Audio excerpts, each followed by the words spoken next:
Unity in spirit global క్రైస్తవ సన్నిహిత సంఘానికి మీకు స్వాగతం.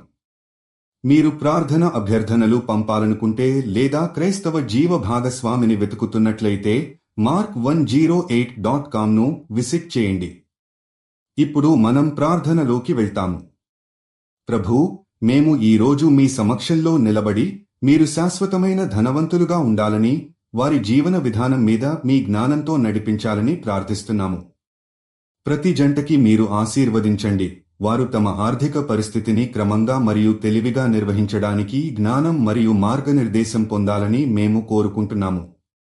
ప్రభూ, మీరు వారికి శాంతిని మరియు నమ్మకాన్ని ప్రసాదించి వాళ్ల ఆర్థిక ప్రణాళికలు సక్రమంగా, సమర్థంగా మరియు మీ దృష్టిలో నిలబడేలా ఉండాలని మేము ప్రార్థిస్తున్నాము.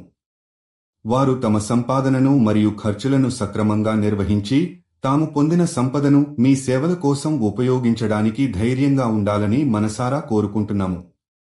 మీరు వారిని కష్టకాలంలో సాహసంతో నిలబెట్టాలని, వారి ఆర్థిక నిర్ణయాలు వారి కోసం మంచి ఫలితాలను తీసుకురావాలని మరియు వారు తమ కుటుంబాలు మరియు సామాజిక బాధ్యతల్ని సమర్థంగా నిర్వహించేందుకు మీ అనుగ్రహాన్ని పొందాలని ప్రార్థిస్తున్నాము. ప్రభువు, వారి సొమ్మును సరైన దిశలో, శ్రద్ధతో మరియు జ్ఞానంతో వినియోగించేలా వారికి తోడ్పడండి. మీరు వారికి వృద్ధి, శ్రేయస్సు మరియు ధన్యం క్రమంలో సక్రమంగా వృద్ధి చెందేలా మార్గం చూపండి. యూనిటీ ఇన్ స్పిరిట్తో కలిసి ప్రార్థించినందుకు ధన్యవాదాలు. మీరు విశ్వాసం కలిగిన జీవిత భాగస్వామిని వెతుకుతున్నట్లయితే mark108.comను విజిట్ చేయండి.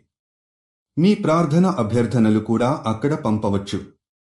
దయచేసి లైక్ చేయండి, షేర్ చేయండి మరియు ఛానల్కి సబ్స్క్రైబ్ చేయండి.